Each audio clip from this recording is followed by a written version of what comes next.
Everybody say, encounter. Sabihin mo nga dyan sa katabi mo, encounter daw. Pag ba naririnig nyo yung word na encounter, ano yung unang-unang bagay na pumapasok sa isip ninyo? Ha? Ako kasi, ang unang-unang napasok sa isip ko nung una, pag naririnig ko yung salitang encounter, ay yung laban ng sundalo at saka ng NPA o ng MILF. Yan ang unang napasok sa isip ko, may encounter. Yeah, madalas yan sa Taisan. Yeah. May encounter. Mga taga-NPA. Hindi, iba pa yung encounter sa Taisan National High School, ha?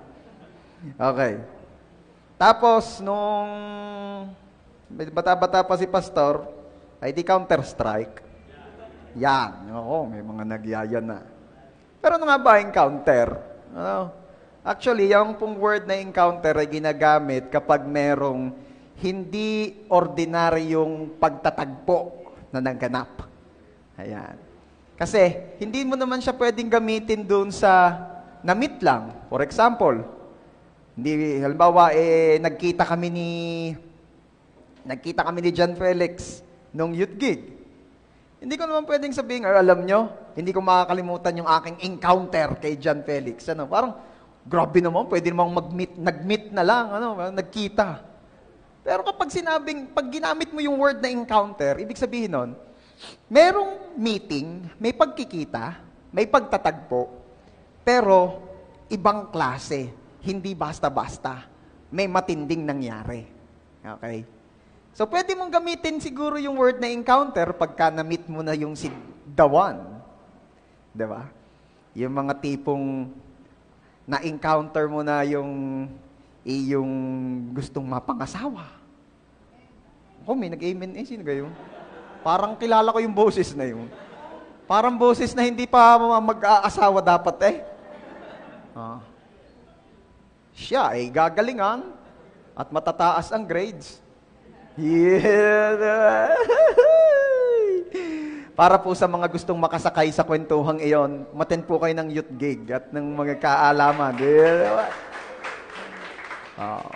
Gagalingan John Lloyd Hart, matataas ang grades Talagang Pero ramdam kita. Alam mo si Pastora nung high school ay valedictorian. Gumraduate valedictorian. Kasi Pastor, may naikwento ko na sa inyo before. Sa amin pong klase, kami ay 46, pam-45 po ako. At yung pam-46 po, ay ilang linggong di napasok dahil na-depress, dahil namatay ang ina. So, at least hindi ako last. Okay. Once again, everybody say encounter. Alam nyo, sabi ko nga sa inyo, yung encounter ay hindi basta-bastang pagtatagpo. Yun ang ibig sabihin noon. At alam nyo ba, pag na-encounter mo pala si Jesus, at syempre, hindi basta-basta yon, may mangyayaring kakaiba sa'yo. Sino rito, nung na-experience mo si Jesus, may nangyaring kakaiba sa'yo? Yung dati, hindi ka naman napapaghugas ng plato sa inyo, bigla ka sumipag. Diba? Yung dati-rate, hindi ka naman gagawa ng assignment, ngayon nangongopya ka na. At least may assignment. Yung dati-rate, wala. Huwag ka na magturuan. Huwag na magturuan, ikaw yun. Yung dati-rate, wala nang kapag-asa sa buhay para bagang wala. Wala namang mangyayari sa akin Pero nagbago nung na-encounter mo si Jesus. Sino yon? Diba? Sige, palakpakan natin si Lord. Personal story po ni Pastor. Bata pa lang po ako, hinahanap ko na si Lord. I remember, may mga alaga po kaming baboy. Hindi ko makakalimutan yun At may ipinanganak po yung aming inahing baboy na maliit. At mukhang alanganin. Mukhang hindi talaga mabubuhay. Buhay inilabas, pero sabi ni mama, pakinig ko kay na mama at papa, mukhang mamamatay daw. Alam niyo ginawa ko? Meron akong maliit na crucifix noon, galing Tagaytay. Kinuha ko yon, dinala ko doon sa kwarto namin, Siyempre, yun ang alam kong paraan dati eh. Pinatong ko sa sahig at lumuhod ako doon sa harap at nagpray ako. Sabi ko, Lord, buhayin niyo naman ho yung biik namin. Sayang, Lord. Kawawa naman ho. Alam niyo, small things. Pero, that's pastoral kahit noon pa. Hindi ako aware, pero noon pa, meron na akong ganong kagustuhan to connect with God. Mali pa nga lang ang paraan dahil yun ang alam ko doon eh. Yun ang naituro sa akin.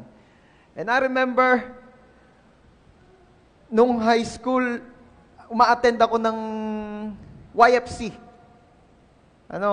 At hirap na hirap ako noon dahil on fire ako after ng youth camp ng YFC. Pero pagkakauwi ko sa bahay, hirap na naman ako sa laban ko sa kasalanan. Kaya eto na naman tayo. Tuwing nagkakasala po ako, kukunin ko yung aking paboritong crucifix. Ipapatong ko sa kama at luluhod ako sa harap at magpe-pray ako, Lord.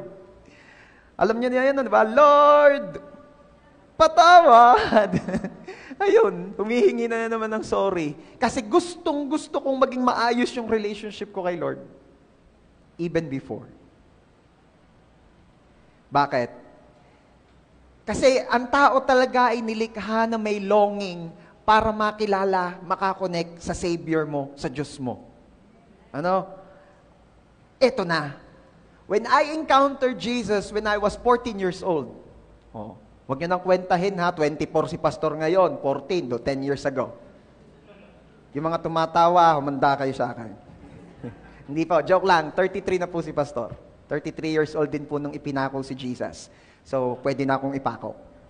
Ayan. When I was 14 years old, I meet Jesus, I encountered Jesus, I experienced Jesus, at doon nagbago. Doon, hindi man naging perfect, pero nagkaroon na ng kaliwanagan kung paano mapapagtagumpayan ang kasalanan. And that's my story. God changed my life when I encountered Him.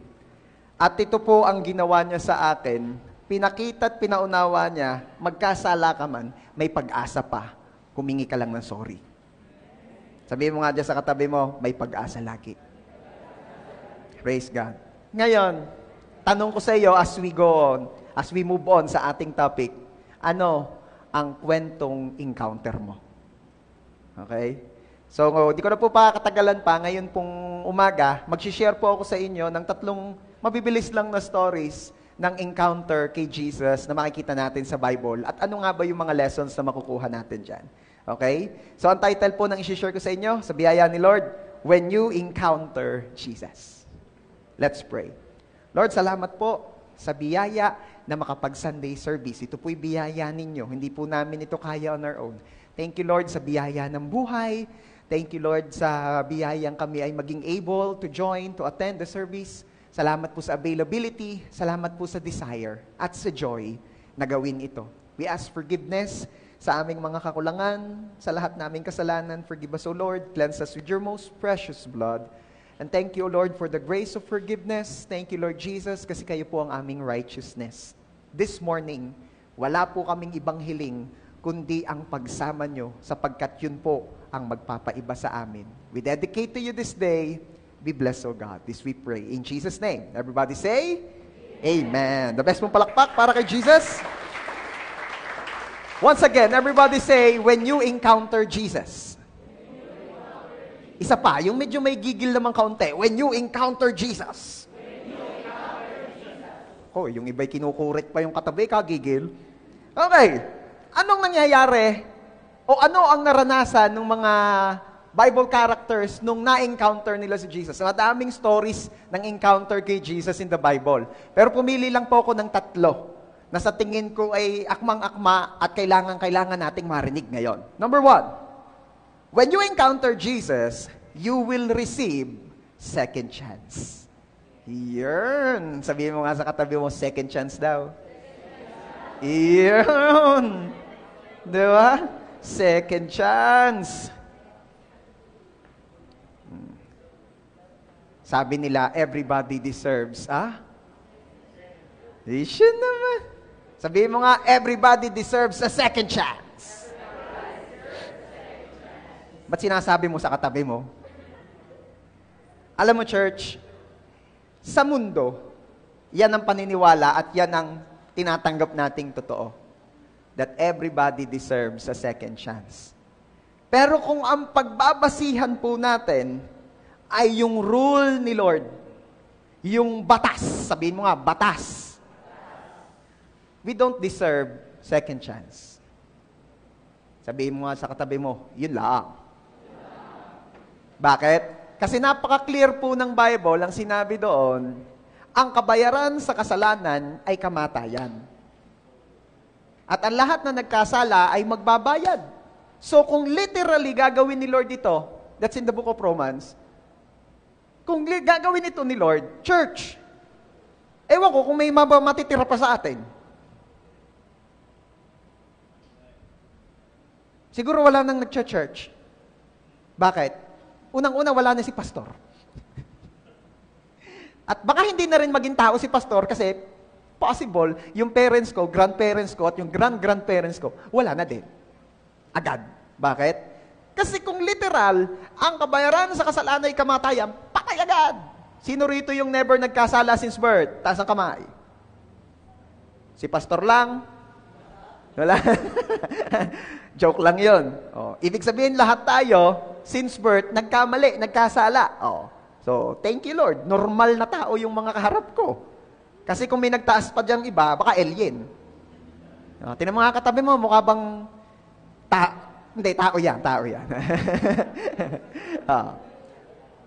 Okay. Oh, sige po. Makakupuso po tayo. Welcome po sa Eat Bulaga. Tuwan-tuwa naman ako eh. Ako'y fan. Fan ako. Okay. Sa pagpapatuloy, we don't deserve second chance. Pero dahil ang Lord ay gracious, di ba? Ano nga uli ang grace? Ang grace ay, we will receive what we do not deserve. Ano naman ang mercy? We will not receive what we deserve. Oh, yun. Ang grace ay yung tatanggap ka kahit di mo deserve. Ang mercy, yung hindi mo tatanggapin, yung sana'y deserve mo. Okay? Dahil sa grace ni Lord, tumanggap tayo ng second chance. We don't deserve it, pero dahil sa biyaya ng Diyos, we receive second chance. Gets? At dahil, ano naman ang mercy? We deserve hell. Pero dahil may mercy si Lord, hindi natin mararanasan yung sana'y deserve natin because we receive Jesus as our Lord and Savior. Sino rito, tinanggap mo na si Jesus as your Lord and Savior? Yes. Amen. Diba? Palakpakan mo si Lord. At sa Bible po, most especially during the time of Jesus, ang higpit-higpit ng mga tao dun. Sobrang higpit na talagang, ewan ko, mukhang isa ata sa hobby ng mga tao that time ay mag-abang ng pagkakamali ng tao at sabihin, mali yan, bawal yan. Bawal. Bawal. Bawal. Alam niyo po sa bahay, kung gusto niyo mainis yung dalawa kong anak, lagi mo sabihin, no, bad, bawal. Naku, magagalit yung mga yon. Mas matapang pa sa magulang.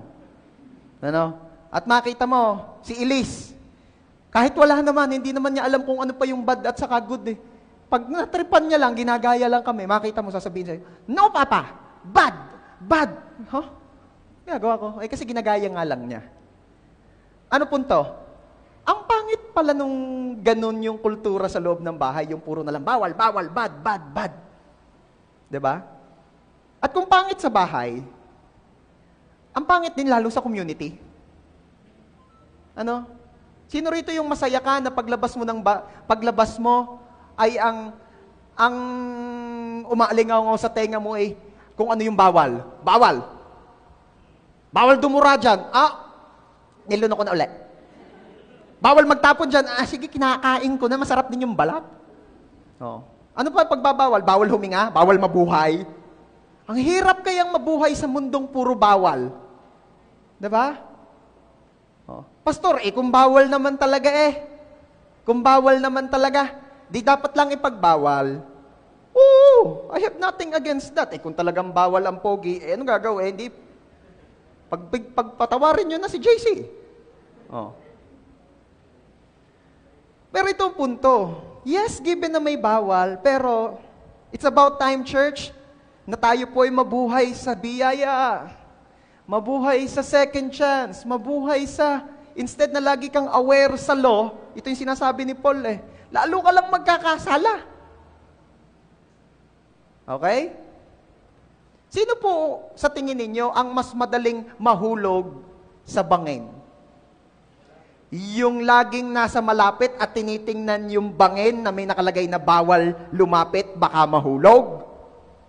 O yung ini-enjoy na lamang yung scenery sa malayo at though aware doon sa bawal lumapit, baka mahulog, hindi to ang pinagtititingnan at ang ginagawa, ini-enjoy na yung view, ini-enjoy na lamang yung kalakihan ng kalawakan na hindi ka mahuhulog doon.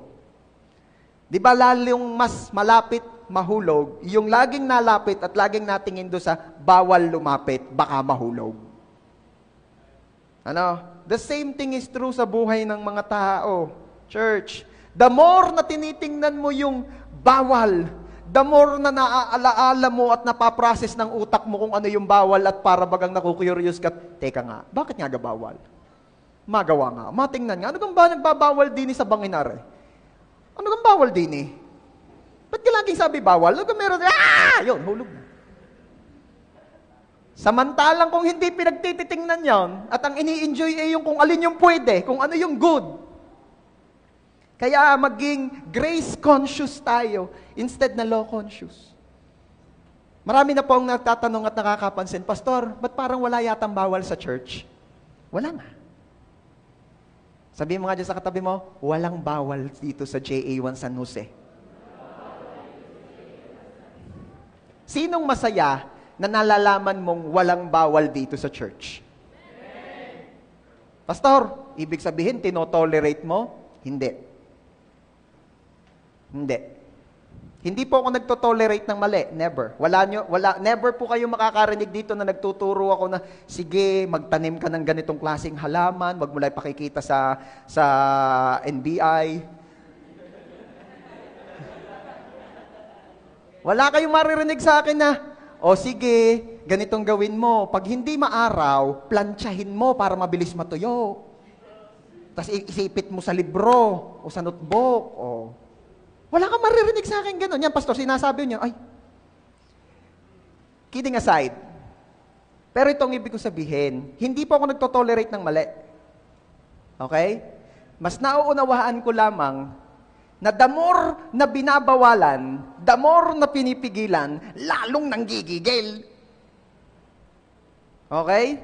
At saka, aminado na at tanggap ko na ang kaya ko lang pong gawin as a pastor is to pray for you, to encourage you, to remind you. At hindi ko kayo kayang baliin, hindi ko kayo pwedeng puwersahin. Kung baluktot ka, hindi kita pwedeng tuwirin. Bakit? Si Lord lamang ang may kakayanan noon. Kaya ano po ang ginagawa ko? Sige, palakpakan mo si Lord. Ano po ang ginagawa natin dito sa church? Sa halip na sabihin ko sa inyo, bawal, bawal, bawal, bawal, bawal, bawal. Ang sinasabi ko sa inyo, mahal kayo ni Lord. Mahal kayo ni Lord. Mahal kayo ni Lord. You deserve second chance. You don't deserve it actually, pero si Lord nagbibigay sa iyo ng second chance. Tanggap ka ni Lord. Mahal ka ni Lord. Accepted ka. At yung love na yon ang babago. Yung love na yon ang aayos. Ikaw na mismo sa sarili mo ang magbabawal kung alam mong mali. Hello? Kaya I thank God kasi dito sa church, ang kultura hindi bawal. Ang kultura, biyaya. Amen? Kasi may mga churches, laging pagkarating mo pa lang, ang sasabihin sa iyo, bawal lang ganito. Bawal lang ganito. Bawal lang ganito. Bawal lang ganito. Ikaw na magsasabi, okay, gets ko na. Bawal ako. Bye. Di ba? Ang sabihin sa iyo, bawal mag-TikTok. Ay, bawal mag-TikTok dito. Bawal din mag-ML. Kababago lang ng skin ko. Bawal din yung mga, bawal din mag-boyfriend, girlfriend. Ano ibig sabihin? Ibe-break ko yung boyfriend ko? Bawal yan. O sige na, gets ko na. Hindi kami tanggap dito. Gets ko na, hindi kami welcome dito. Oh, bawal yung yung ahit ang kilay. Bawal lang may tataw. Oo na, sige na, ayaw ko na nga dito. Bawal yung ayaw. Bahala ka na. Ano mapapansin nyo dito sa atin? Sa biyaya. Biyaya. Uy, kamusta? Oh, biyaya ng Lord. Okay naman. Oh. Uy, okay ko lang dito yung ganito. Ay, kalaki ng aking tattoo eh. May maliit na tattoo din eh. Ay, hindi maliit lang naman. Okay lang yan. Tapos itinaas yung likod. Ano? Mayroong orga, may dragon, may ikaw, lahat na. Manila so. Ay, are, pwede ka are. Ha, ako, kayo naman na. Babae ang damit. Ay, pwede nga yan. Basta wag mo nang itaas yung damit mo. Lalamigin dito. Ikaw itanggap dito, mahal ka ni Lord. Yan gusto ko. Pag ako'y tinanong niya, halimbawa may nagpakita sa akin, Pastor, okay ka lang sa inyo yan, tatong yan. Sabihin ko sa iyo, yan nga, gusto ko yung mga ditataw. Oo. Ano ibig sabihin, Pastor? Magpapatato na kami? Huwag na. Magagastusan ka pa, at saka masakit. Kung naririyan na, ay siyan. Yan ang iyong passion. Statement. Ayun. Okay. Alam niyo po, kahirap eh. People will believe kung ano yung sinasabi mo. Kung una muna nilang mararamdaman that you care. Ano?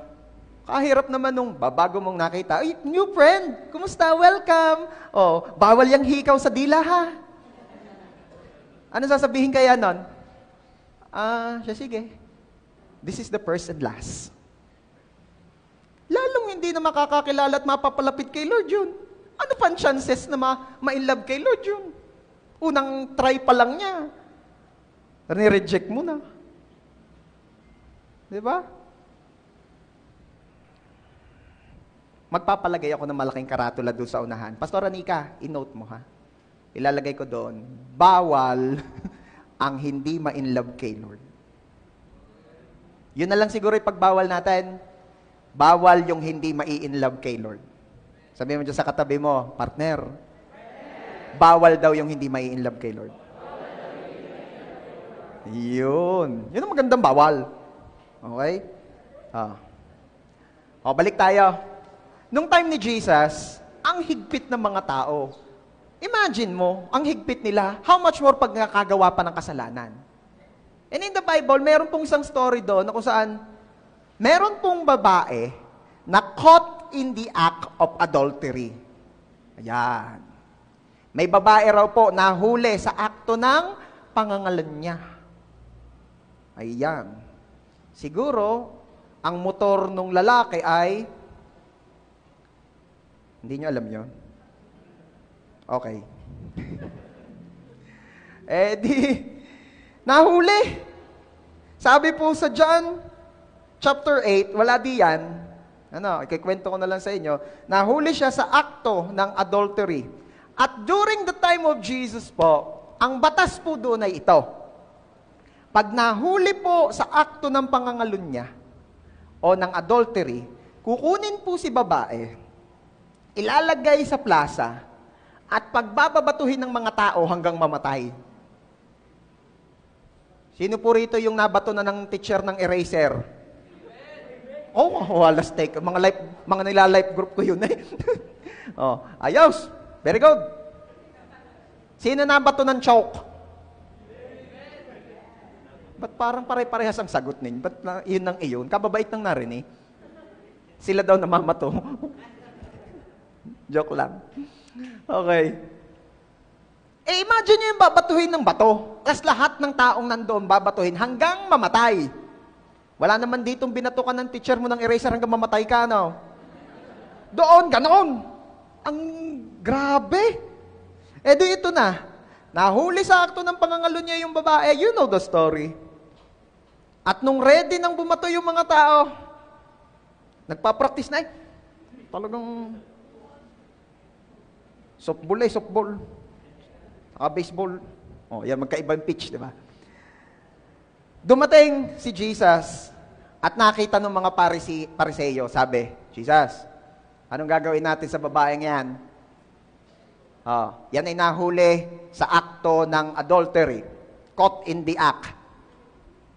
Anong gagawin natin dyan? Sabi sa batas ni Moses, pag daw may nahuling gayan, ay pagbababatuhin hanggang mamatay. Anong masasabi mo, Jesus? Anong sabi ni Jesus? Bumato ang may lisensya. O yan, mga wala pa lisensya diyan, ha? Huwag kayong drive ng drive. De, joke lang. Wala pa, student pa yun, hindi ko pa may pagyabang yun. Kayabang na student pa lang, humanda ko, lalong nga pa kayabang. Joke lang. Okay. Ano sabi ni Jesus? Bumato ang walang kasalanan. Kung naroon si pastor, baka nakabato ng isa. Pagsayabang. Alam niyo ang story?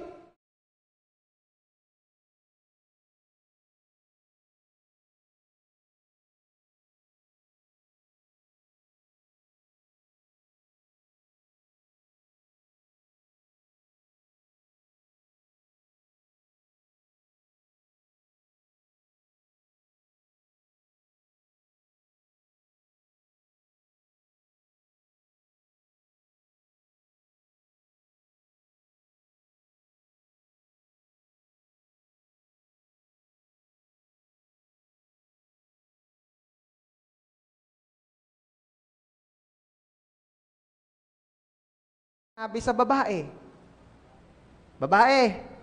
nasa na sila? May humatol ba sa iyo? Verse 11, sumagot ang babae, wala po. Sinabi ni Jesus sa kanya, hindi rin kita hahatulan. Maaari ka nang umalis, pero wag ka nang muling magkasala. Grabe naman yun. Napansin niyo, sabi doon sa verse 10, tumayo si Jesus. Kasi po that time, nung tinatanong na siya ng mga tao, anong sasabi mo dyan, Jesus? Babatuhin na ba natin yan? Si Jesus daw po ay naupo at tila may isinusulat sa buhangin. Yun ang nakalagay doon sa verse, sa Bible. Wala na pong nakaalam kung anong isinusulat ni Jesus doon. Doon sa movie, madalas makikita nyo, nag-drawing siya nung parang isda. Yun ang nakikita ko sa movie. Doon naman sa iba, wala yung pinakita, basta may isinusulat. Ako po'y naniniwala na nung time na yon, possible, na ang isinusulat ni Jesus that time, ay pangalan ng mga tao doon, at yung mga kasalanan ng mga taong may hawak na bataw. Possible. Hindi natin alam, pero posible. Yung tipong halimbawa si Jesus ay nakaupong gayon, nagsusulat, si Carlo, ang kasalanan ay iya si Rikrek, hollow blocks ang dala, ang kasalanan niyan ay gano'n. Yang si Haji, ang dala ay tambutso ng motor, ang kasalanan niya. Si James, yang bit-bit ay si Jacob, ihahagis ata, ang kasalanan niyan ay gano'n. Yon. At siguro yung iba'y natanaw na, nabasa, alam mo, kasalanan ko yun. Binitawan na ni Rick yung hollow blocks. At umalis na. Hollow blocks talaga, disingko. Okay. Ano nangyari? Sabi ni Jesus, hindi rin kita hahatulan. Ibig sabihin, pwedeng hatulan, pero hindi hinatulan. Okay? Maaari ka nang umalis, pero huwag ka nang muling magkasala. Anong tawag doon? Second chance. Alam nyo, nung na-meet nung babae si Jesus, hindi siya tumanggap ng hatol. Nung na-encounter nung babae si Jesus, hindi siya naka-experience ng judgment. Ano ang na-experience nung babae? Second chance. Bakit? Because our God is the God of second chance. Amen?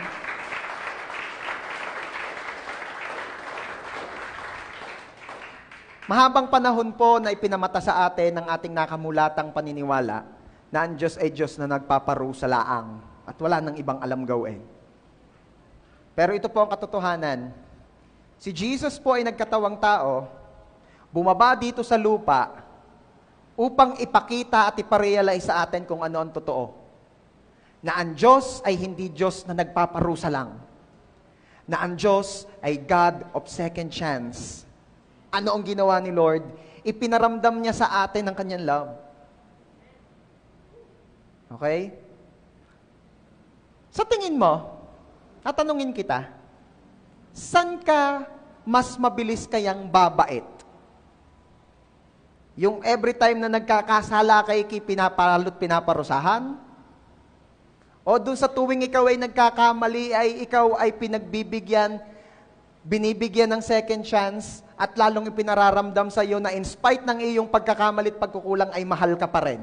Sa tingin mo, saan ka mas mabilis babait? Doon sa pangalawa? O gusto mo bot? Yung pagkakabugbog sa iyo ay, love kita. Mahirap yun.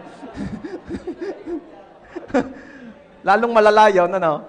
No. Lahat tayo nag-a-agree doon sa pangalawa. Amen? Amen? Church, I have a good news for you. Ang Diyos natin ay hindi Diyos na kagaya nung una. Ang Diyos natin ay yung Diyos na binabanggit ko sa pangalawa. Ito ang gagawin niya sa atin. Tuwing tayo ay may pagkakamalit, pagkukulang, hindi kanya agad i-judge, hindi kanya hahatulan kagaya ng ginawa niya sa babae. Mamahalin kanya, bibigyan kanya ng second chance, at tutulungan kanyang magbago. That is your God. And that is my God.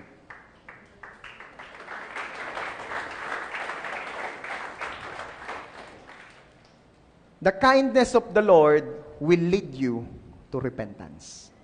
Sabi po sa Romans chapter 2 verse 4, or do you show contempt for the riches of His kindness, forbearance and patience, not realizing that God's kindness is intended to lead you to repentance? Ang kabutihan, kabaitan po ni Lord, ang aakay sa atin pabalik sa Kanya. Kahirap naman bumalik doon sa katapang-tapang. Yung tipong nakikipagbalikan, garining makipagbalikan, balikan na tayo. Bigyan mo lang ako second chance. Pakako ko sa iyo, di ka na masasaktan. Ikaw kayo makikipagbalikan doon, bes. Hindi na, bes. Di ba? Hindi na. Ano sasabihin mo? Ay, hindi na. Yung ako'y nadapa ng minsan, yun ay aksidente. Pag inulit ko ulit sa parehong bato at parehong subsob, wala nang gamot doon. Alam nyo na kung nung tawag.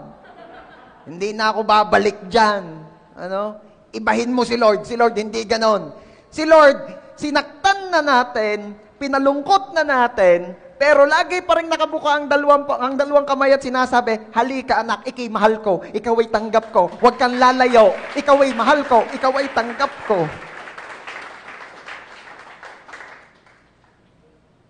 Kung dati ang pagkakaintindi natin, tutunawin tayo ni Lord dahil sa ating kasalanan, mali. Bubuhusan at lulunudin ka ni Lord, parusa pa rin, ng love. Hanggang wala ka ng ibang choice kundi sabihin, Lord, I give up. Grabe kang magmahal, I give up. Yun ang gagawin ni Lord at yun ang ginagawa ni Lord sa atin. Ako'y napakasaya na nalalaman natin na ang ating Diyos ay ganyan. Amen? Okay. What else? When you encounter Jesus, you will be encouraged to do good. Sino po rito yung nung nagsimula ka ng lumapit ng totohanan kay Lord, na-encourage ka na rin gumawa ng mabuti? Yung tapatan tayo nung wala pa tayo kay Lord, we are enjoying doing things na alam nating hindi naman dapat ginagawa. Honestly po, si pastor nung estudyante pa lang at walang relationship kay Lord, promotor po ako ng kabaitan sa school. I remember when I was in elementary, bakunahan. Hindi naman turok Mabuti sana kung turok Takot ako sa turok talaga Ngayon naman hindi na, mas takot ako sa aking asawa.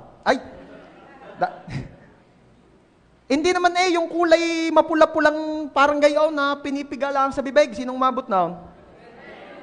Di ka? Wala naman yan. Ano ka masakit daw? Masarap nga yun. Gusto mo, meron nga akong kilala rito, gusto yung makadalwa. Alam niyo kung anong ginawa ni Pastor that time? I remember I was grade 4 that time.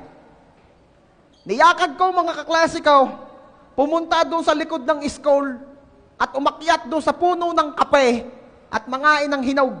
Yes, yung kape pong hinog ay matamis yun. Naalala ko gawa si Kiel iniinggit ako ni Kiel kanina mamimitas daw ng ng tawag doon? Ang tawa mamimitas daw ng lansunays. Sabi ko, buko kasarap na. Tapos tinawanan lang ako. Hindi mo lang nag-alok Joke lang hindi ako nagpaparamdam. Tropa ko yun si Kiel. Silunggaho daw niya, yung 10 years old, yung cute. Pogi naman sa Jayo. Inyong interviewin yun, sasaya kayo, makukumpletong araw niyo.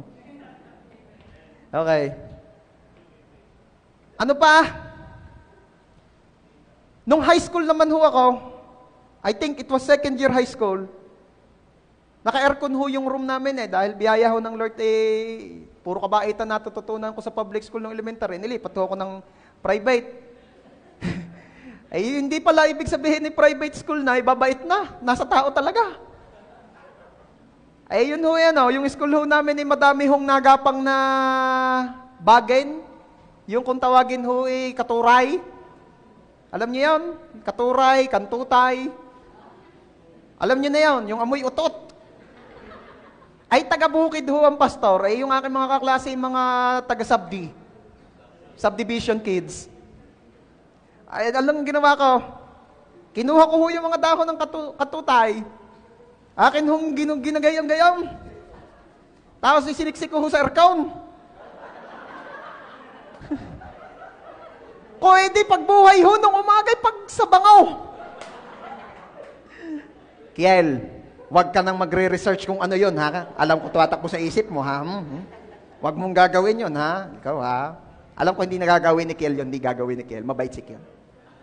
Kiel, ha? Kung kinakabahan sa iyo, dapat di ko na kinuwento. Ang galit namin, teacher. At anong sabi ko sa aming mga kaklase? Walang amen. Pagsabay. Si mama po, gumraduate din doon sa school na pinasukan ko nung high school. Favorite po yan ng mga teachers. Inabot ko yung mga teachers niya, matatandang dalaga. Favorite siya. Anak ka ba ni Rowena? Opo. Nako, hindi ko masasabi dito kung anong sunod na salitang sinabi. At talagang R18 o R36 o basta mas mataas pa. Hindi ko masasabi. Basta yun parang parang kakanin. Ay puto kung tsinta kang bata ka, anak ka pala ni Rowena. Kabait-bait ng iyong ina. Ikaw ay medyo tahimik ka. Galgal.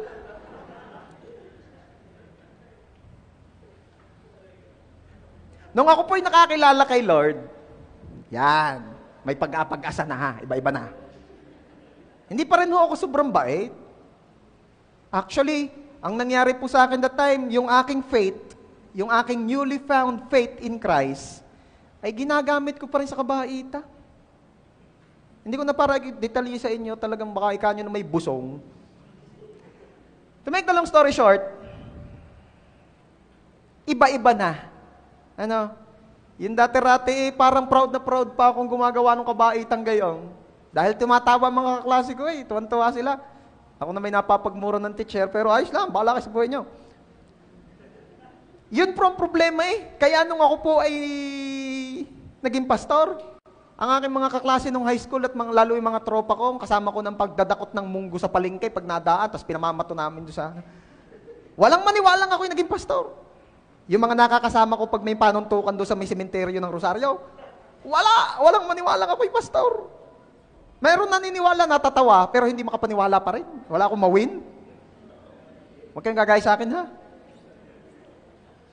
Wala akong mawin sa mga katropa ko I'm trying my best. Baka naman sa mga susunod diya, sa banda-banda iba-iba na Kaya lagi ko sinasabi kay Pastor Anika, i-post ninyo yung mga highlights sa church. Lagyan yung pangalan ko, minsan lagyan yung picture, nakikita ng mga kaklase ko naniniwalang ako'y pastor na. Hindi maniwala. Pero ito ang punto. Church, kagaya kita, alam ko, na nung nakakilala ka kay Lord, nagkaroon ka na ng desire, na-encourage ka na, to do what is right, to do good. Tama? Dati, hindi ka nagpe-pray. Ngayon, nalulungkot ka na pag di ka nakapag-pray. Dati-rate, wala na. Pag ikay nakalapat ang likod sa higaan, ikay magsiselfone. Hanggang sa magigising ka na lang pag pumatak na yung cellphone sa mukha mo. May kilala akong gayong. Nakagaya na yung cellphone sa mukha. Pero ngayon, iba na. Nagpe-pray ka na. Bago matulog, nagpe-pray ka na. Kakunti na, amen. Nagpe-pray ka na. O yun. Ang amen nun, kinabukasan na. Nakatulugan na. Okay. Sa Bible po, may ganyan ding story. Nako, ito tax collector. Pero corrupt. Nangungurakot ng buwis ng bayan. Sounds familiar? Ang pangalan niya ay Zacchaeus.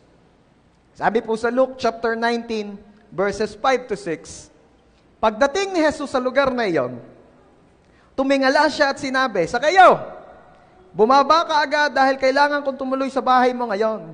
Kaya nagmadaling bumaba si Zacchaeus at masayang tinanggap si Jesus. Makasalanan po itong si Zacchaeus, nanakaw po ito ng buwis Pero siya pong ipinunta ni Jesus that time. Kaya nga po usap-usapan ng mga tao sa paligid, ay bakit si Jesus ay nagpakapunta-punta pa sa lugar na ito para lang diyan kay Zacchaeus, ay makasalanan niya? At ano sabi ni Jesus? Ako'y pupunta sa inyo. Tuwan-tawa naman si Zacchaeus, naging bisita nila si Jesus. And on verse 8, ang sabi po roon, sa loob ng bahay niya ay tumayo si Zacchaeus at sinabi, Panginoon, ibibigay ko po sa mga mahihirap ang kalahati ng kayamanan ko. At kung may nadaya akong sino man, babayaran ko ng 4 na beses ang kinuha ko sa kanya. Ano napansin niyo? Ano nga uli si Zacchaeus? Anong klaseng tax collector? Mangungurakot, corrupt, magnanakaw, lahat na. Ano? Pero nung na-encounter niya si Jesus, ano nangyari? Naramdaman niya ang acceptance ni Lord. Naramdaman niya ang love ni Jesus na kahit pa alam na ng maraming talamak na siya'y makasalanan, hindi, si Jesus sa kanya pa rin nagpunta. At ano ang nangyari? Na-encourage po si Zacchaeus na gumawa ng mabuti. Ano nga uli yung gagawin daw niya mabuti? Sabi niya, Panginoon, ibibigay ko po sa mahihirap ang kalahati ng kayamanan ko. Wow! Sino rito yung nakapagbigay na ng kalahati ng baon niya sa kaklase niya? Hong, hong, hong. Diba? Ako, hindi ko rin kaya yun. Kahit nung bata ako, nung elementary ako, hindi ko kaya yun. Trade, pwede. Swap. Naalala ko noon ako sawa-sawa na sa hotdog. Laging hotdog ang ulam ko sa binalot. Sino rito yung nakaranas na pagtanghali, ikakain ka ng lamig na kanin na kulay pula? Dahil kumatas na yung hotdog sa kanin. Ano? Walang sinabi yung mga brown rice ninyong yan. Okay, red rice. Kahit alisin mo ang hotdog, lasang hotdog pa rin. Ganamang alas 4 pala ay nakalubog na doong. No, kakainin mo alas 12. Ay tunay na. Ay putla na yung hotdog yung kanin ang mapula. Okay. Alala ko na ako'y sawang-sawa na sa hotdog. Yung kaklase ko'y kita ko yung baon piniritong bulayg. Alam niyo yung bulayg? Maliit na dalag, bulayg. Pag yung hitong maliit, ang tawag daw pantat. Sabi sa inyo, taga-booker ako Piniritong dalag na maliliit ang ulam. Kita ko, ako'y nakatingin sa ulam niyang gayang. Sabi ko, parang kasarap. Nakatingin din siya doon sa hotdog ko. Ano? Sabi nung aking kaklase, may sala kami makatikim niyan Sabi ko ay palit tayo. Di palit kamay. Everybody's happy. Masaya yung kaklase ko nangangain ng hotdog na minsan lang daw niya matikman. Siguro hirang pa yun noon sa mga ulam sa pistahan. Ako na may masayang naghihimay nung katinik pa lang. Pero at least na iba naman ang lasa.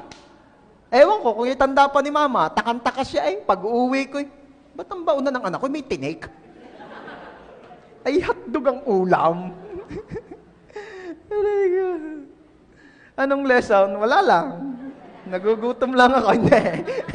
May lesson po yan. May lesson. Kaya kong makipag-swap pero ang hirap nung ibibigay mo yung kalahati. Hello? Sino rito yung 20 pesos ang baon mo noon, binigay mo yung 10 piso sa kaklase mo? Ako po, pastor. Bakit? May utang po akong 10. Mahirap yun. Diba? Sino yung lagi ka na lamang umiiwas sa treasurer ninyo? Yung mga tipong sabi sa iyo, ano kang plano mo? Grade 12 na tayo, kailan ka pa magbabayad? Simula grade 1 ka pa? Oo. Kaway-kaway yung mga grade 12 dyan. Nasaan na ka? Hirap yan. Pero yan ay good deed. Rare yan. Pero imagine ninyo, ano sabi ni Zacchaeus? Ibibigay ko ang kalahati ng aking kayamanan sa mahihirap. At kung may nadaya akong sino man, babayaran ko sila ng 4 times. Kung may nadaya daw siya, dahil di ba tax collector nga siya, babayaran daw niya ng 4 times. Anong punto ko rito? Pag na-encounter mo si Jesus, hindi ka lang makaka-experience ng second chance, mai-encourage ka rin talaga to do good. Alam mo bang yung kabutihan ni Lord nakakahawa? Kaya mapapansin mo yung katabi mo, sasabihin mo, arin na, isama ko lang sa church, ba't parang bumait? Hindi naman sobrang bait, pero iba-iba. Iba-iba. Yung dati-rati, para bagang buhay pa'y nasusunog na ang kalahati sa impyerno. Ngayon na may iba-iba na, para namang comfort na laang. Iba-iba. Yung binabantayan ko yan, pastor, nung isinama ko sa church, titingnan ko kung maglilingas. Hindi naman. Buo pang nakalabas. At bumalik-balik pa, at bumalik-balik, at mukhang hindi na talaga kailanman masusunog. Ano? Praise God. Kahit ikaw naman sa sarili mo, alam mo, nagkaroon ka ng kagustuhang gumawa ng mabuti. Bakit? Dahil ang kabutihan ni Lord ay nakakahawa. Ang kabutihan ni Lord nakakahawa. So the more you spend time with the Lord, the more that you know Him, the more that you are in His presence, the more kang mahahawa. Yung paglabas mo doon, feeling mo ang bait-bait mo, ano? Tapos mamaya, pagsakay mo sa tricycle, i-overprice ka nung driver. Yan na nga ba sasabi, kabait ko kanina sa church, huwag kayong gayan manong. Kabait ko kanina, huwag niyong ubusin ng bait ko, pang 1 linggo lang tao. Sunday, magre-refill uli. Magre-recharge uli. Okay? So, yun. At alam mo ba, na ang Diyos mismo ang tumutulong sa atin upang magawa natin yung mabubuting bagay na gusto niya. Good news yun. Sabi ko, si Lord tinutulungan kang gumawa ng mabuti. Sino rito nagsasabi, kailangan ko po ang tulong ni Lord para magawa lagi ay mabuti? Bakit kailangan natin ang tulong ni Lord sa paggawa ng mabuti? Kasi yung paggawa ng masama, effortless. Chicken feeds. Gagawa ng masama, ay, kahit pikit. Gagawa ng mali, ay, kahit tulog. Hello? Ang dali Pero yung gumawa ng mabuti, Lord, biyayaan mo ako. Ang hirap magpakabait. Di ba? Sino yung hindi nahihirapang magpakabait? Ba? Sino kaya? Si Christian? Akala ko si Christian Christian Wala tayong magagawa. Christian. Ay, hindi daw si Christian, si King pala. Okay. Alam ko si Lionel talaga mabait Hindi nag-react, mabait. Kaya pala hindi nagre-react, hindi po, pastor. Sabi po sa Philippians chapter 2, verse 13. Pwede niyo po ba akong tulungang magbasa? 1, 2, 3, go! Sapagkat ang Diyos, ang siyang nagbibigay sa inyo ng pagnanais at kakayahang masunod nyo ang kalooban niya. Wow! Si Lord daw pala ang nagbibigay sa atin ng desire and ability na gawin ang will niya. Na gawin kung ano ang tama, na gawin kung ano ang mabuti. Pwede ba tulungan niyo ako? Sabay-sabay tayo, sabihin natin, Lord, pahingi po ng biyaya na magpakabait lagi at gumawa lagi ng mabuti at gumawa lagi ng tama. So help me God. Praise God. Amen. Palakpakan natin si Jesus. Last na po, number 3. When you encounter Jesus, you will have the desire to make Jesus known. Pag na-encounter mo si Jesus, makaka-experience ka ng second chance. Wow, pwede pa pala yun. May second chance pa pala. Kala ko end of the world na. May second chance pa pala. At hindi lang basta second chance. Pag na-encounter mo si Jesus, ano nga yung mangyayari? You will be encouraged to do good. Hindi ka lang tumanggap ng second chance, magkakaroon ka rin ng kagustuhang gumawa ng mabuti at kung ano ang tama. At ito maganda. Pag na-encounter mo si Jesus, magkakaroon ka ng kagustuhang hindi lang ikaw ang makakilala sa Kanya, kundi makilala rin siya ng iba. Sabi ko, hindi lang ikaw yung makakilala sa Kanya, makilala rin siya ng iba. Diba? Ito naman po yung kwento, yung susunod naman pong kwento, ay yung kwento po nung babaeng Samaritana sa tabi ng well. O sa tabi ng, ano ba sa Tagalog yung well? Balon. Ayan. Ito po yung story. Si Jesus po ay napapad sa isang lugar, somewhere sa Samaria. Yan. At iniwan po siya sandali ng mga disciples para magbilihin siya o bumili ng makakain. Gutom na eh. Kaya si Jesus po ay nag-stay muna doon sa tabi ng well o ng balon. Ngayon may dumating pong isang babaeng Samaritana para kumuha ng tubig sa balon. At ito po ang nangyari. Sabi po ni Jesus ay, pwede ka akong makainom? Sabi ng babae, ay, pwede naman. Kaya lang Batanggenyo. Kaya lang di kayo ikaw Hudyo. Ako ay Samaritana, hindi kayo nakikipag-usap sa amin Gayon ga? Ay siya. Ay, pero kung ako sa iyo, ikaw ang hihingi ng tubig sa akin. Dumali na. Sabi ng babae, paano ko kayo makakakuha ng tubig? Wala nga ako kayong pangkuha. Saan galing ngayon yung tubig? Ay, ang tubig na meron ako, ay hindi lamang yung uhaw mo ang mapapawi, kundi yung lahat ng meron ka sa buhay mong hindi maganda, ay mawawala. Sabi ng babae, ay ibang klaseng tubig yan, pahingi ako. Mahigpit yan, maganda negosyo siguro yan. Hindi, wala na yan. Maganda yan, gusto ko yan, pahingi ako. Paano ka makakakuha ng tubig? Wala ka man lang ang pangkuha, nahingi ka nga sa akin, paano ka magkakatubig? Sabi ni Jesus maniwala ka sa akin, dahil alam ko kung ano ang lahat sa iyo. Talaga? Manghuhula ka ata, propeta. Sabi ni Jesus yang iyong kinakasama ngayon, ay hindi mo asawa. Sabi ng babae, Marites.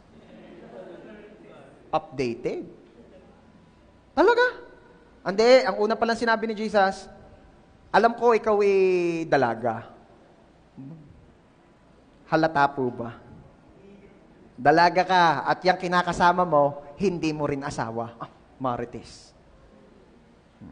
Di sabi niya, propeta. Sa madaling salita, na-encounter niya si Jesus at nalaman niyang hindi basta-basta si Jesus. Kaya anong ginawa niya? Ito po yan. John chapter 4, verses 28 up to the following verses. Pagkatapos, ay iniwan ng babae ang kanyang sisidlan ng tubig at umalis papuntang lunsod. At sinabi niya sa mga tao, halika kayo, tingnan ninyo ang taong nagsabi sa akin ng lahat ng ginawa ko. Siya na nga kaya ang Kristo? Kaya't sila'y lumabas ng lunsod at nagpunta kay Jesus. Alam niyo ang nangyari doon sa babae that time nung na-encounter niya si Jesus? Hindi niya sinolo si Jesus. Sabihin mo nga sa katabi mo, hindi sinolo si Jesus. Sa kabila naman, sabi mo, hindi sinolo si Jesus.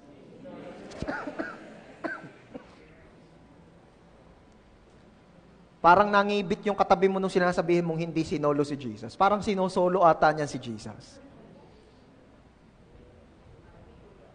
Uy, walang soluhan ng Jesus. O, ito na. Hindi sinolo ng babae si Jesus. Kaya yung mga tao, nag-alisan sa bahay nila, nagpuntahan doon sa may well. Gusto nilang makilala si Jesus. O, verse 39 tayo. Lalakdaw tayo. Verse 39. Maraming taga-Samaria mula sa lungsod na iyon ang sumampalataya kay Jesus dahil sa patotoong ito ng babae.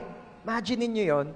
Dahil daw doon sa ikinuwento, i-share, testimony ng encounter ng babae kay Jesus, ang dami daw tumanggap kay Jesus that time.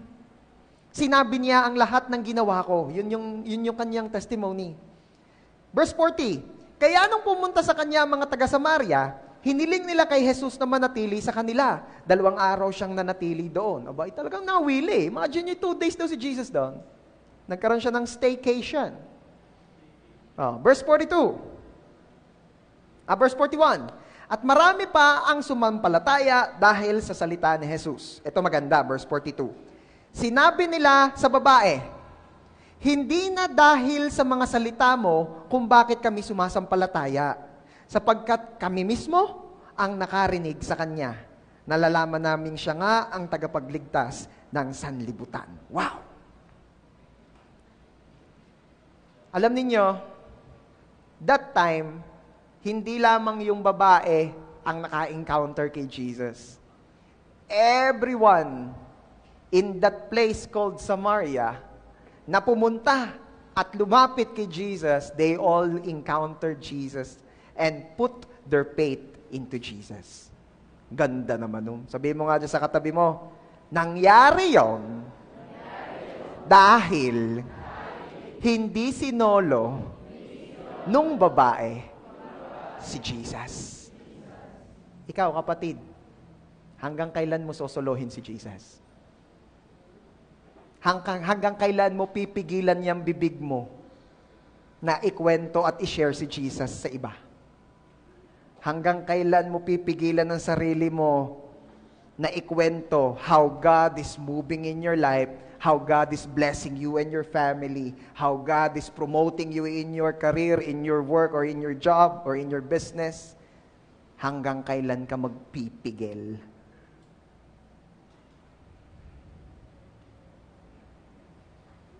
Alam niyo yung babae, isa lang naman ang gusto niya mangyari ang makakuha ng tubig. Pang sariling interes. 'Di ba? Pang sarili lang yun. Pero ano nangyari nung na-encounter niya si Jesus? Nagbago ang hangarin niya sa buhay. Mula doon sa ang gusto lamang ay pang sarili. Yung tipong tubig lang ang gusto nung una, naging si Jesus at ang makakilala siya. At ang makilala siya ng marami na. Ulitin ko ha, yung nagsimula dun sa undesire lang ng babae ay ang gusto niya ay tubig lang. Nung na-encounter niya si Jesus ay naging si Jesus na ang desire niya. At yung makilala si Jesus ng marami, yun ang naging desire niya. Nagbago, Yung tipong pansarili lang nung una, naging pang kay Lord na. Yung tipong dati, ako mag-aaral ako ng mabuti para makapagtapos ako ng pag-aaral. Pag ako nakapagtapos ng pag-aaral, ako ay magtatrabaho. Para pag ako ay may trabaho na, magpapakaigi rin ako sa trabaho para ako makaipon, para ako yumaman. At pag ako ay mayaman na, matutulungan ko ang mga kapamilya ko. Aahon kami sa hirap. Tapos, at di ako yung magpapakasarap na sa buhay. At ako'y bibili ng mga sarili kong bahay at lupa. Ako'y bibili ng sasakyan. Ako'y magpapaka-enjoy na sa buhay. Tapos, ay di ako'y tatandang masaya. Tapos, meron pagapo. Ako na magtutuloy. Ika'y mamamatay. Ha? Tapos, yung pinaghirapan mo, pagkakaguluhan lang ng mga kamag-anak mo. kung wala mang mag-claim niyan, kukunin niya ng gobyerno. At di yung mga nasa posisyon, kung hindi magbabait, alam mo na. Sa madaling salita, hindi mo madadala yung kayamanan mo, yung pinaghirapan mo. Mamamatay ka rin laang. At babalik sa lupa. Kanega mo naman, pastor. Yun naman talagang totoo sa buhay eh. Sino po rito yung nung pa lamang ipinanganak, nung nagkabait ka, alam mong mamamatay ka na, pagkatapos ng buhay dito, matatapos ang buhay dito? Sino yung alam mong mamamatay ka sa oras ng kamatayan mo? Alam mo naman yun, di mo lang masabi. Pero alam mo yun. Sino naman dito yung alam niya hindi siya mamamatay? Hindi ko sinasabing ngayon na. Sino rito yung nagsasabing hindi siya mamamatay? Wala. Ito yung katotohanan ng masakit sa tenga. The truth will hurt, but it will set you free. Free from what? Sa deception ng mundo na nagsasabing, live your life, live your life, live your life. Yes, live your life. But live your life according sa kung ano yung gusto ng Diyos sa buhay mo. Para maging talagang fulfilled ka. Nung na-encounter mo si Jesus, nagbago na. Ito na mangyayari. Nung na-encounter mo si Jesus, mag-aaral ako ng mabuti. Una, para si Lord ay mag-glorify sa buhay ko. At para makagraduate ako with flying colors. Tapos magtatrabaho ako. At syempre, gagamitin ko yung time ko, yung influence ko, at yung connections ko sa mga makakatrabaho ko para maipakilala ko rin si Jesus sa kanila. And at the same time, para ako ay magkaroon ng budget, para ako ay makatulong sa mga nangangailangan, at para magamit ko rin yung aking mga magiging blessing para mas marami pa ang makakilala kay Lord. Nagbabago, no? Tapos pag yumaman ka na, ay lalong mas masarap. Pag ako'y mayaman na, ay lahat na lamang ng pwede kong itulong para mas marami ang makakilala kay Lord. Gagamitin ko ang kayamanan ko para hindi lang ako mag-enjoy at ang pamilya ko, kundi marami pa ang makakilala kay Lord. Pastor, hindi ka mamamatay yung gayon, mamamatay din. Ito ang kaibahan. Pag namatay, pagdating sa langit, madaming reward. Maraming rewards. Dahil may ginawa na may kinalaman sa daratnan. Lagi ko sinasabi sa inyo, church, huwag nating pakatingnan at pakaigihin yung iiwan din naman. Ang pagigihin mo rin, yung daratnan.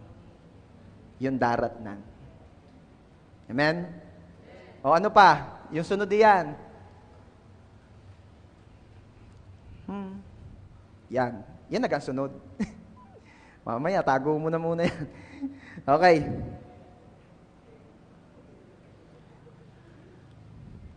Okay. May kukwento ako sa inyo and maybe I will end up with this na. Dahil tinapos na ni John Kenneth.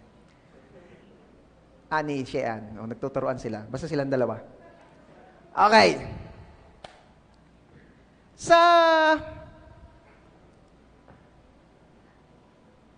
Sino po yung nakakaalaala ng movie na Titanic? Hindi po yung kay Dolphin na Titanic, ha? Yung Titanic. Yung kay Ralph Sander DiCaprio at saka kay walang nagre-react, hindi alam. Kay Leonardo DiCaprio. Yan. Ang theme song ay ano ang title noon? Hindi ko naman kayo pinakakanta. Mga tuo namang shadow nyo namang feeling, hindi ko naman kayo pinakakanta. Tinatanong kong title. My Heart Will Go On. Ano ang simula nun? Hindi. Ito muna.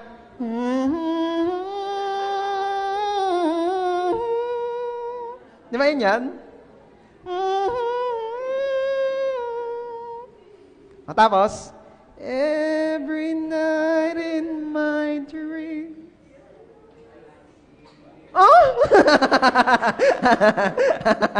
Gusto ko tong group na to. Gusto ko to. Mamaya meet tayo ha. Huwag kayong uuwi agad ha. Gusto ko tong group na to. Okay. John and Pete ha. Madami tayong live group to ni John. Ano kay Alexis, ano? Sige, mamaya meet tayo ha. Gusto ko kayong makakwentuhan. Okay. Tanda-tanda natin yun. Actually, kahit mga young people, kahit papaano, may idea kayo kung ano yun, yung Titanic. Ano? Kwento ni Jack Sparrow. Naghalo-halo na. May barko din doon, pero Pirates of the Caribbean yun. Ni Jack at saka sino yung leading lady? Si Rose. Yan. Di ba? Ay, tandang-tanda nga ay ano. Pero alam nyo bang maraming kwento sa Titanic na hindi naman naikwento? At hindi ganong interesado ang marami sa kwento ng iba, kaya hindi para pag-aksayahan ng panahon at pera ng mga producer ng sine. At isa po sa naroroon that time sa Titanic, nung ito ay lumubog, ay si John Harper. Pakita na siya yan. Iyan. Yung lalaki po si John Harper. Yan. Nung gabi po na lumubog ang Titanic, noong April 14, 1912. 1912. Pinanganak ka ng 2004, 2003? Aray, 1912. Nung lumubog daw po ang Titanic noong April 14, 1912, nasa 1,528 daw pong tao ang hindi nakasakay ng lifeboat. Ibig sabihin, naroon sila sa ice tubig. Doon sa tubig na may mga yelo, sobrang lamig. At si John Harper po ay isa doon. Na that time ay habang lumalangoy ay pilit inililigtas ang kanyang nag-iisang daughter. At nung nakalapit po siya sa isang lifeboat, pinakisuyo niya yung kanyang anak. Makikisakay-sakay naman na rin anak ko.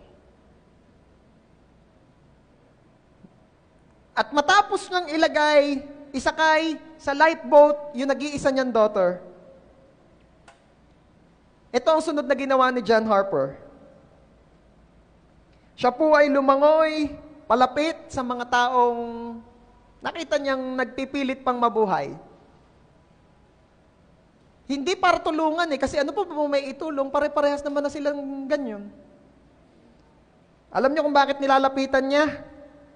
Kasi naniniwala siyang may pag-asa pa. Kasi buhay pa. At dali-dali niyang ginagawa yung ginagawa niya, at sasabihin ko sa inyo mamaya kung ano yon. Habang hindi pa nakakamatay yung lamig na nararamdaman nila. Kasi maya-maya, mamamatay na sila sa lamig. Huwag kang mag-alala, Mark Paul, hindi nakakamatay yung lamig dito, ha? Malamig daw yung aircon natin. Sabi ko, bibili pa nga ako ng isa, lalagay ko doon dahil hindi na nagana yung... Okay. Ano ang ginagawa ni John Harper? Lumalapit po siya sa mga tao at sinishare niya si Jesus. Grabe naman yun. Mamamatay na, ha?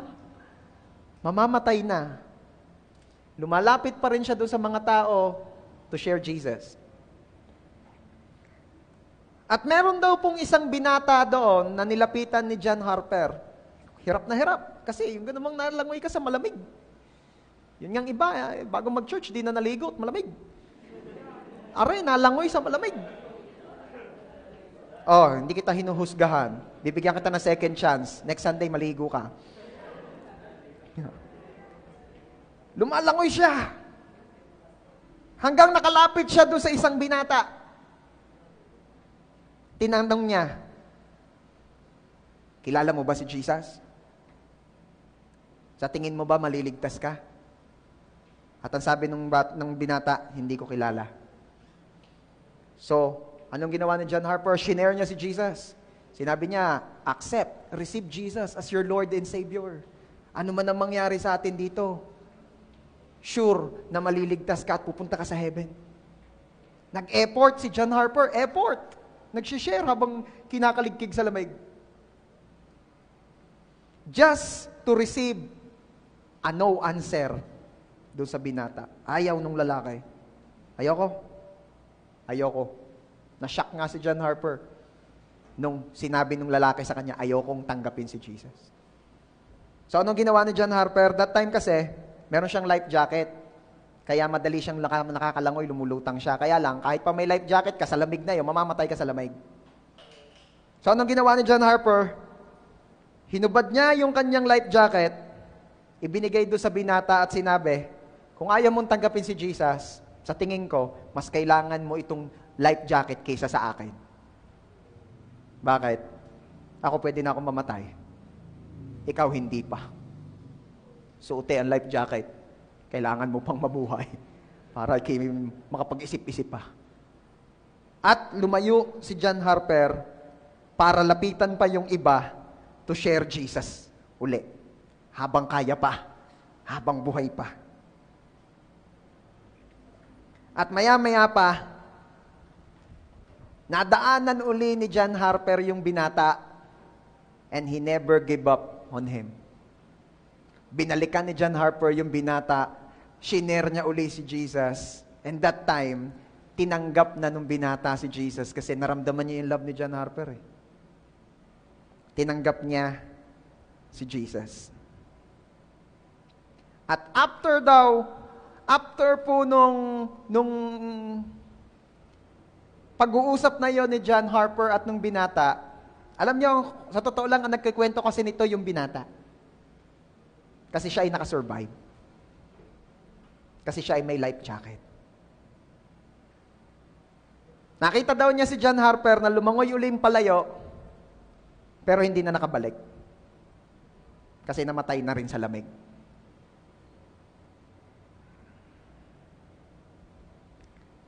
Doon daw sa 1,528 na nasa tubig nung gabing iyon, 6 lang po ang nakaligtas. Grabe yun. So, 1,522 ang namatay. Nilamig sa tubig. Kasama na doon si Jack. So, 6 lamang ang naligtas, kasama doon si Rose.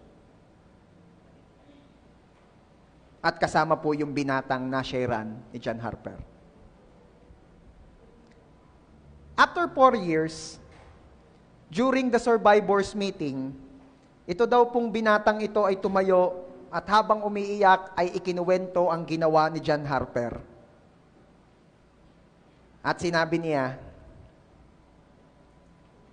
Pastor John Harper tried his best to swim back to help other people. Yet because of the intense cold, had grown too weak to swim.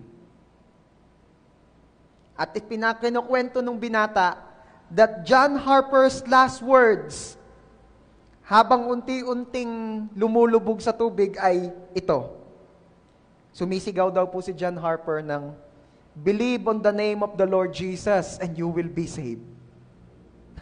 Grabe. Namamatay na. Pilit pa rin sumisigaw doon sa hindi na siguro malapitang mga tao at sinasabi, believe in the name of the Lord Jesus and you will be saved. Naaalala kaya ito ng Hollywood? Well, sabi ko nga sa inyo, walang producer na para sa kanila ay mag-aksaya ng pera at panahon sa kwentong ito. Pero ito ang gusto kong makita ninyo. Ito po ay nakasulat sa aklat ng mga nangyari sa langit. At alam at recorded ito ni Lord. At alam kong si John Harper ay nasa heaven ngayon, pinapalakpakan ng marami doon. Alam nyo, church, habang ang marami ay ginagawa ang best nila para iligtas ang kanilang sarili, that time, si John Harper ay ginagawa ang kanyang best para mailigtas ang marami.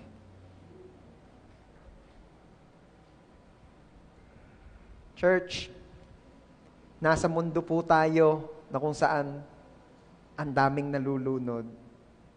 Hanggang kailan ka magiging busy doing your best na iligtas ang iyong sarili at gawin ng mga bagay-bagay para sa iyong sarili?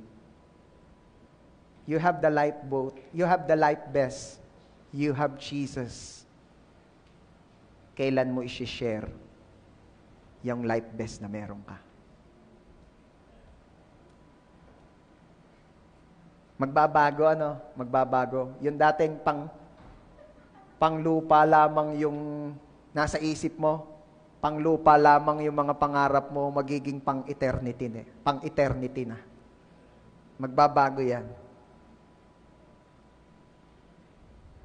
Kung halimbawang ako ay merong naimbentong gamot, let's say, panggamot sa kanser, o panggamot sa HIV, o panggamot sa AIDS, at hindi ko ito i-share sa iba, di ba deserve kong makulong dahil sa kadamutan ko?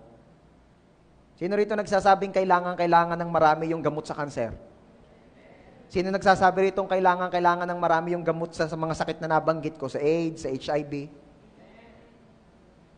At kung meron mang makakuha o makagawa niyan at hindi niya i-share sa marami, di ba malaki ang pagkakasala niya?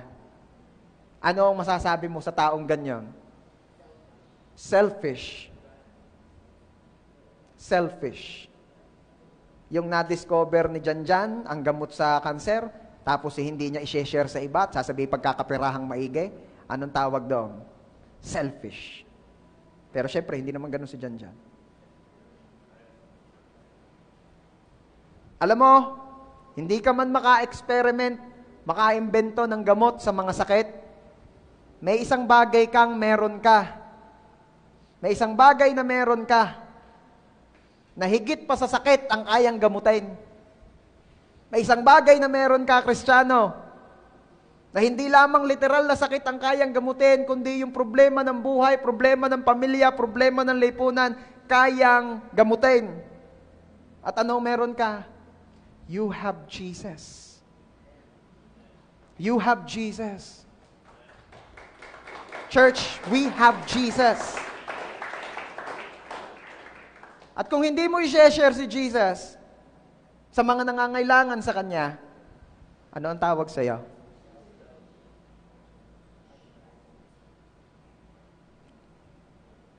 Selfish. Pastor, hindi niyo po ako masisisi kung ang pag-igihing ko ay ang patungkol sa buhay ko, sa pamilya ko. Gusto ko pong maging maayos ang pamilya ko. Pero tatanungin kita, out of all your efforts, in spite of all the best that you're doing in your life, are you truly, really living the best of your life? Komportable ka na ba talaga sa buhay? Ang sarap na ba talaga ng buhay mo? Masarap na ba talaga ang buhay mo? Can you claim yourself, your life na talagang blessed and the best? Di ba hindi pa rin naman? Pero may sasabihin ako sa inyo sekreto. If you truly want to experience and understand every good thing that is from above, listen to this verse. Philemon chapter 1 verse 6. I pray you may be active in sharing your faith. Ano yung prayer ni Paul? I pray you may be active in sharing your faith. Bakit daw? So that you will have a full understanding of every good thing we have in Christ. Alam niyo po kung anong dating sa akin ito? I pray na lagi daw tayong maging active in sharing our faith, in sharing Jesus to other people. Bakit? Kasi ang magiging reward daw nito is that we will have a full understanding. Everybody say full understanding. O pwede nating gamitin yung word na experience. Kasi, di ba? How can you say that you experience something if you do not fully understand it?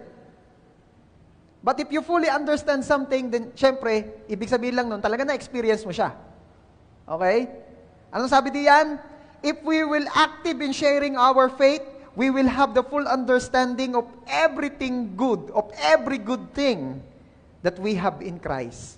Gusto mo ma-experience yung every good thing that we have in Christ? Be active in sharing your faith. Ang Kristiyanong hindi sineshare si Kristo ay selfish. Ang Kristiyanong sinosolo si Jesus ay selfish. Pero ang Kristiyanong active in sharing his or her faith, church, Yan po ang mga taong makakaranas ng every good thing that we have in Christ. Doon mo palang mararanasan yung fullness ng buhay. Doon mo palang talaga mararanasan yung sasabihin mong, ako'y fulfilled sa buhay. Kasarap naman, na pagdating natin doon sa great reunion sa langit, ay marami ang lalapit sa iyo at sasabihin, thank you, Des, dahil ipinakilala mo sa akin si Jesus. Thank you, Pat, for using your influence to share Jesus to me. Hindi lang pala ako basta follower mo. May purpose pala si Lord. Thank you, James. Kasi kung hindi mo ako kinulit every week para mag-church, hindi ko makikilala si Jesus. Tunay palang may heaven. Tunay palang may hell. At madalas ko sinasabi sa inyo, na sa great reunion natin in heaven, aapaw daw po ng pasasalamat doon. Kasi ang dami-daming nagpapasalamat ng mga taong na ilapit kay Lord nang dahil doon sa mga specific na taong did their best to share Jesus. Ako naniniwala sa great reunion in heaven, maraming lalapit kay Alexis at sasabihin, thank you. Dahil dinalan mo ako sa church at nakakilala ako kay Lord. Diba? Yung maglalapit sa iyo sa mga life group leaders dito at sasabihin, salamat mami, salamat tay, salamat po kuya, salamat ate. Hindi kayo nagsawa at hindi kayo nanawang magtiyaga sa akin. Kaya ako'y narito ngayon. Oh, how I pray na lagi mong maalala yun. Na hindi lamang yung matataas na grades ang goal ng buhay na ito. Hindi lamang yung mataas na posisyon sa work, fame, popularity, riches ang kailangan natin. O I pray na ma-motivate ka rin naman noong napakasarap na pakiramdam na pagdating mo sa heaven, thank you ang sinasabi ng mga makikita mo doon. At hindi yung pagyuyuko ka ay sasabihin ng mga nasa ilalim, selfish ka. Ang tagal nating magkakasama. Hindi mo man lamang shinare sa akin si Jesus. Di man lamang nabanggit sa akin si Jesus. Di mo man lang ako kinulit. Di mo man lang ako pinagtiyagaan. Naghihirap kami dito ngayon. Selfish ka. Ayokong may pagsisisihan pa. Gusto ko lahat tayo masaya. Gusto ko lahat tayo blessed. Gusto ko lahat tayo fulfilled sa buhay natin, lalo na doon sa daratnan. Amen? I will end up with this. Promise. Totoo na.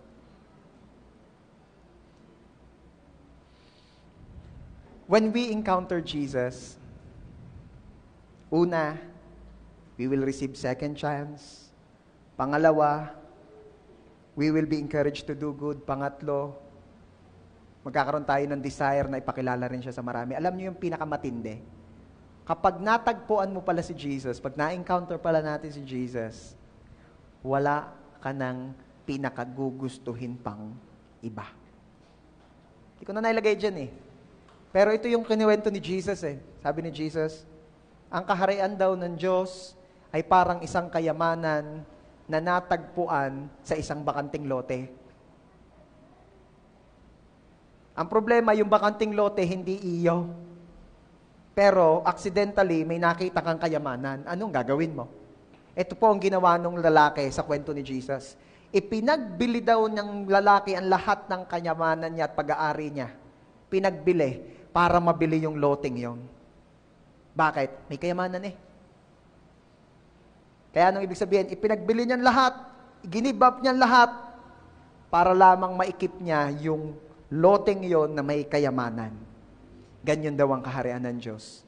At ganyan din po nangyayari sa mga nakaka-encounter kay Jesus ng totohanan. We are all willing to give up everything just to keep the treasure na natagpuan natin. And that is Jesus. So today, as we end, sino po rito yung nagsasabi that you are willing to give up everything just to keep your newly found treasure, and that is Jesus? If you are that person, I am inviting you to stand up. At pwede ba, kung kanina kinakanta mo lang, ngayon pwede bang maging prayer natin? Kanina kasi sa kanta, sabi natin, nothing could ever take your place. Diba? Tama ba yun? Nakita nyo nga yung lyrics? Sabi kasi doon sa kanta kanina, diba? Nothing could ever take your place, my precious Savior. Nothing could ever take your place, Lord. Sino rito nagsasabing, wala naman na talaga makakaagaw sa pwesto ni Lord sa puso mo? Sabi ko, sinong nagsasabi rito, wala nang makakaagaw kay Lord sa pwesto niya sa puso mo? If you are that person, I want you to sing this song with me. And let this be your prayer to God. Let this be your prayer to God.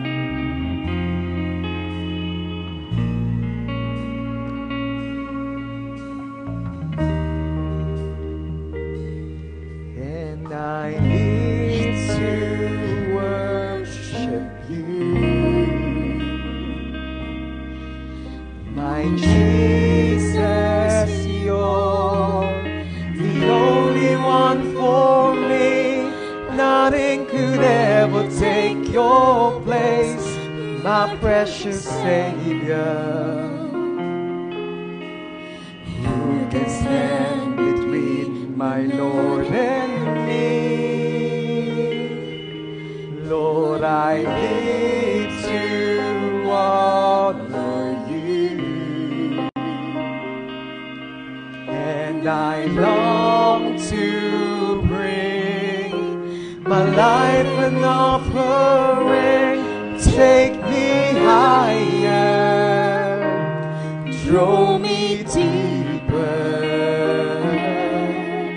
I need all to be with you. Isan pa, sabihin mo kay Lord, Lord, I need to worship you. Lahat ng nagsasabing si Lord ang iyong kayamanan. Come on. My Jesus, you're the only one for me. Nothing could ever take your place, my precious Savior. You can stand between my Lord and me. I live and I need to honor you, and I long to bring my life an offering. Take me higher, draw me deeper. I need all to be with. Listen pa, sabihin mo with all your heart. And I need to worship you. Lahat ng nagsasabi, Jesus, ikaw ay sapat. My Jesus, you're the only one for me. Nothing will ever take your place, my precious Savior. You can stand between my Lord and me. I live and I need to honor you, and I long to bring my life an offering. Take me higher, draw me deeper. I need all to be with. For the last time, Lord, this is our prayer. Oh, we live and worship you, Lord. My Jesus, Lord, the only one for me. Nothing could ever take your place, my precious Savior. You can stand between my Lord and me.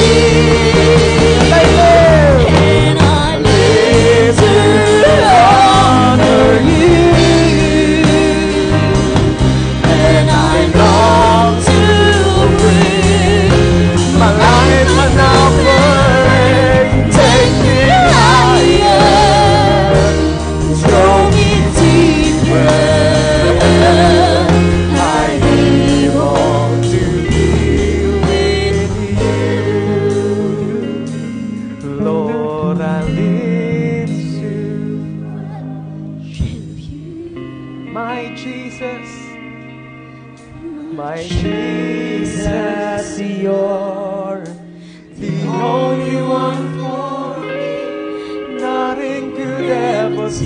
your place, my precious Savior.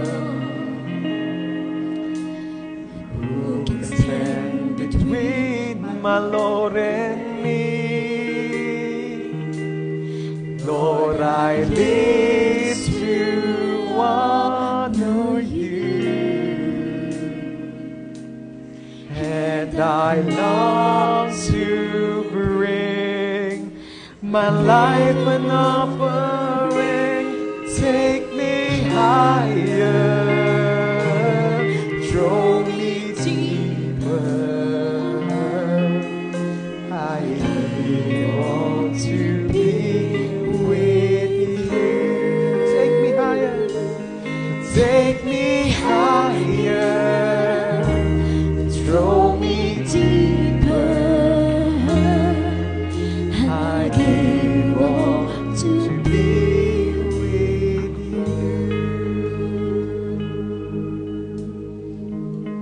Oh Lord, we want to be with you. Lord, we want to know more about you. Lord, we want to encounter you araw-araw ng aming buhay. Lord, we want to experience you sa aming mga buhay every hour, every minute. Lord, we want you. We want you. We want you.